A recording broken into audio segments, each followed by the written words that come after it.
Hello दोस्तों, एक बार फिर से स्वागत है आपका मेरे चैनल में। तो UFC 292 अभी ख़त्म हुई है और क्या ही इवेंट रहा पूरा का पूरा।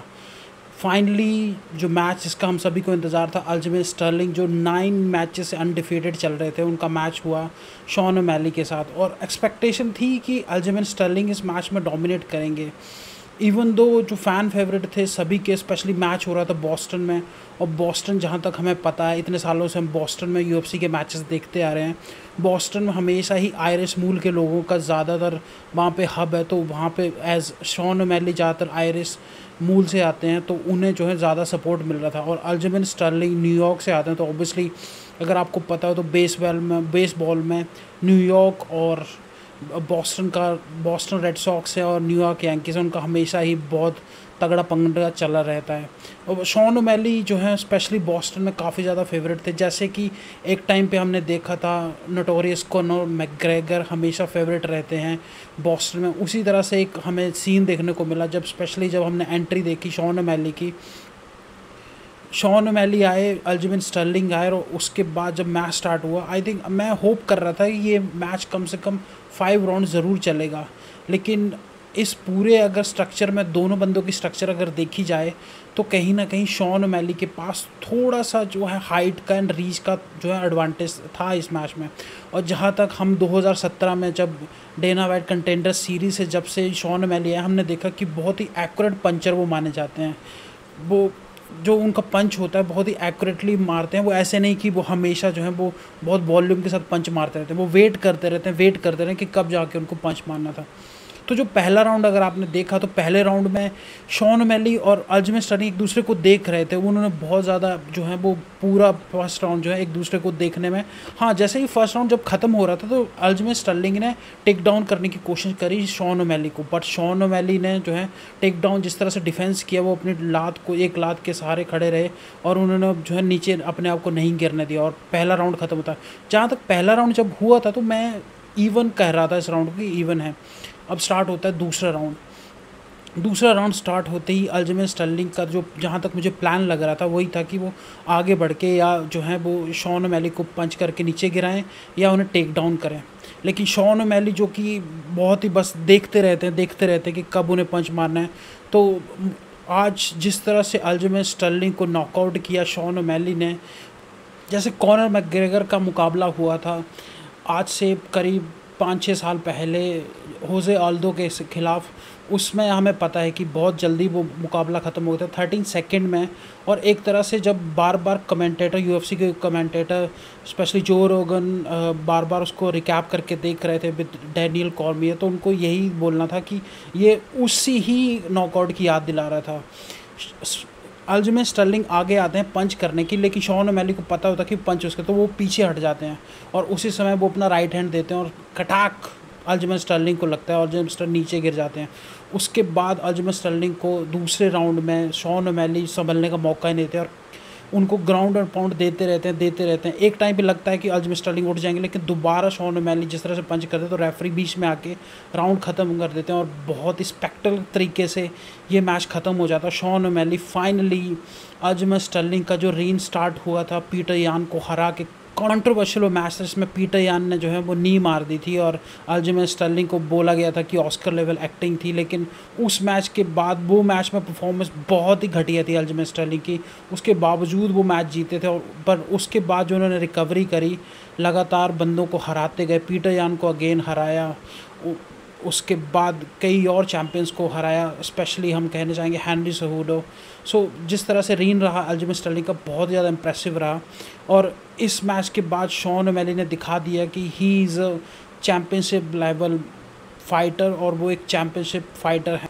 अब देखना होगा कि शॉन ओमैली आगे जाके किस तरह से अपना ये रीन जो है वो कंटिन्यू रखते हैं और कैसे जो है अपना नाम और ऊपर करते हैं। लेकिन एक बात तो है कि कहीं ना कहीं UFC का नेम जो है शॉन ओमैली बन रहे हैं और UFC का है, जिस तरह से कॉनर मैकग्रेगर ने अपने आप को स्थापित किया था, कहीं ना कहीं में दिख रहा है कि शॉन ओमैली वैसा ही नाम एक उभर के आ रहा है जब जब जब हम UFC का नाम लेंगे, जिस तरह से हम कॉनर मैकग्रेगर का नाम लेते हैं, उसी तरह से जो है आगे आने वाले टाइम में अगर इसी तरह से शॉन ओमैली की परफॉर्मेंस रही तो ज़रूर वो ये UFC के नाम के साथ शॉन ओमैली का नाम ज़रूर लिया जाएगा। अगला टाइटल मुकाबला हुआ विमेन स्टॉरवेट में, जिसमें जोंग वेली का मुकाबला था अमेंडा लेमस के खिलाफ। और अमेंडा लेमस की जिस तरह से कंटिन्यूस विनिंग परफॉर्मेंस चलती आ रही थी विमेन स्टॉरवेट में, लग रहा था कि जोंग वेली को वो काफ़ी कड़ी टक्कर देंगे। और जोंग वेली की हमने जहाँ तक गेम देखी है पिछले कई सालों में, तो जोंग वेली हमेशा जो है वो स्टैंड अप में काफ़ी अच्छी फाइटर रही है। उनकी स्टैंड अप फाइट हमेशा ही इम्प्रूव रही है, और जब जब वो ग्राउंड पे गई है उनको हार का जो है सामना देखना पड़ा। स्पेशली जो जैंग वेली की फ़ाइट हुई थी रोज़ नवानामुनस के साथ, उस फाइट में रोज़ ने उन्हें जो है वो ग्राउंड पे ही डाल के रखा था 5 के 5 राउंड में, और उसकी वजह से जोंग वेली हार गई थी। और कहीं ना कहीं मुझे ये भी लग रहा था कि as a Brazilian fighter Amanda Lemos को काफ़ी अच्छी एडवांटेज है, और वो ग्राउंड पे बहुत आराम से जो है अगर जोंग वेली को पाँचों राउंड में रखेगी तो बहुत आरामी से जो है वो हरा सकते। बट इस मैच में जो हमने देखा जिस तरह से परफॉर्मेंस है जोंग वेली की, आई थिंक ऐसा लग रहा था कि जोंग वेली जो है वो ब्राज़ील से हैं, अमेंडा लेमस वो चाइना से हैं। बिकॉज पाँचों के पाँचों राउंड में जोंग वेली ने अमेंडा लेमस को ग्राउंड पे डाल के उनको ऊपर उठने ही नहीं दिया, और ग्राउंड पे इतना ग्राउंड एंड पाउंड दिया, इतने पंचेस मारे, एक तरह से विमेन डिवीज़न का एक रिकॉर्ड बना दिया जोंग वेली ने। जो डिफ्रेंशिएट था जोंग वेली और अमेंडा लेमस का पंचेस का वो बहुत ज़्यादा था। वो आई थिंक UFC का विमेन के डिवीज़न का एक रिकॉर्ड है, और पाँचों राउंड में जोंग वेली ने बहुत अच्छा डोमिनेट किया। बीच बीच में अमेंडा लेमस जो है जब नीचे थी, नीचे की पोजीशन से उनको जो है चोक होल्ड करने की कोशिश कर रही थी, लेकिन जोंग वेली अब कभी कभी तो बीच में कमेंटेटर भी इस तरह से रिएक्ट कर रहे थे कि जोंग वेली अभी जो है वो टैप करेंगे, लेकिन जोंग वेली की जो ग्राउंड गेम थी इतनी इम्प्रेसिव थी, उन्होंने टैप किया और बहुत आराम से अपनी मुंडी जो वो छुड़ा ली, और पाँचों के 5 राउंड में अमेंडा लेमस को बहुत अच्छी तरह से डोमिनेट किया। जब 4 राउंड ख़त्म हुए तो उसके बाद देखने को मिला कि अमेंडा लेमस के जो कोचेस थे वो उन्हें प्रोत्साहित कर रहे थे कि this is the last round and do and die के आपके लिए जो कर सकते हैं इसमें करिए। लेकिन सरप्राइजिंगली वो ऐसा लग रहा था कि जोंग वेली के लिए डू एंड डाई है, बिकॉज उस जो लास्ट राउंड था उस मैच में, जो लास्ट राउंड था उस राउंड में जोंग वेली ने इतने ज़्यादा पंचेस, और उस राउंड में मैंने जोंग वेली को अमेंडा लेमस को ज़्यादा ग्राउंड पे डालते भी नहीं देखा जिस तरह से, लेकिन उन्होंने स्टैंडिंग में बहुत अच्छी तरह से डोमिनेट किया। अमेंडा लेमस का ऑलमोस्ट थोबड़ा जो है चेंज हो गया था। एक याद दिला रहा था जोआना जेचक का जो पहला मैच हुआ था जोंग वेली के साथ, ऑलमोस्ट उस तरह की बीटिंग दी उन्होंने अमेंडा लेमस को। बहुत आराम से जोंग वेली ने अपना टाइटल जो है वो save. One more fight that is worth of discussing है, that is Neil Magny versus Ian Garry जो UFC 292 में हुई। आई थिंक सबसे ज़्यादा इंटरटेनमेंट और जो सबसे ज़्यादा एक्साइटेड था मैं किसी मैच को देखने के लिए, that was this match. Because जो मैच से पहले जिस तरह से प्रेस कॉन्फ्रेंस हुई, जो एक नॉर्मल प्रेस कॉन्फ्रेंस रहती है जिसमें फैंस नहीं रहते, उसमें नील मैग्नी ने इयान गैरी के बच्चे को कुछ कह दिया था जिसकी वजह से इयान गैरी बहुत ज़्यादा भड़क गए थे, और जो फैंस के सामने जो प्रेस कॉन्फ्रेंस हुई थी उसमें बहुत ज़्यादा अग्रेसिव थे इयान गैरी, उन्होंने नील मैग्नी को कुछ कहने नहीं दिया।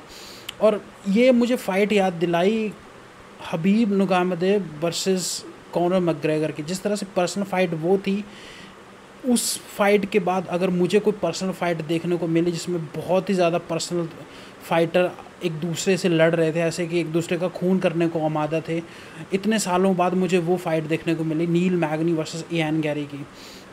बहुत सारी फ़ाइटें होती हैं UFC में, MMA, जिस वो फाइट से पहले ऐसा लगता है कि बहुत ज़्यादा पर्सनल लोग, लेकिन जैसे फ़ाइट ख़त्म होती है हाथ मिलाते हैं और आगे बढ़ जाते हैं। लेकिन इयान गैरी मैच से पहले और मैच के बाद और मैच के दौरान इतने ज़्यादा अग्रेसिव रहे, ऐसा लगा कि बहुत टाइम 3 राउंड उन दोनों के बीच में हुए, और तीनों राउंडों में ऐसा लग रहा था कि बहुत आराम से इयान गैरी नील मैग्नी को नॉकआउट कर सकते हैं। लेकिन उन्होंने नॉकआउट करने की बिल्कुल कोशिश, उनका बस एक ही मकसद लग रहा था कि उनको जो तड़पाना है नील मैग्नी को।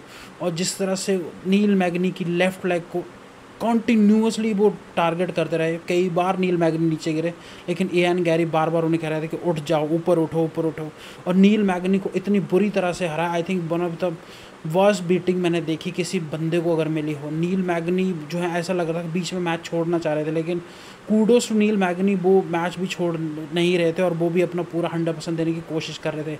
लेकिन इयान गैरी की जो रीच थी, जो हाइट थी, जिस तरह से उनकी टेक्निक थी, कहीं भी नज़दीक नहीं दिख रहे थे हमें नील मैगनी, और 3 राउंड में बहुत ही बुरी तरह से ये नील मैगनी को हराया इयान गैरी ने। और ऐसा लग रहा था कि वो पर्सनल होके इस फाइट को लड़ रहे हैं, और बीच बीच में हमने भी देखने को मिला कि किस तरह से दोनों के बीच में गाली गलौज चल रही थी, और इयान गैरी बहुत ही ज़्यादा गुस्से में पूरी फाइट को लिया। सो कूडोस टू इयान गैरी, वो 13-0 जो है आगे बढ़ रहे हैं।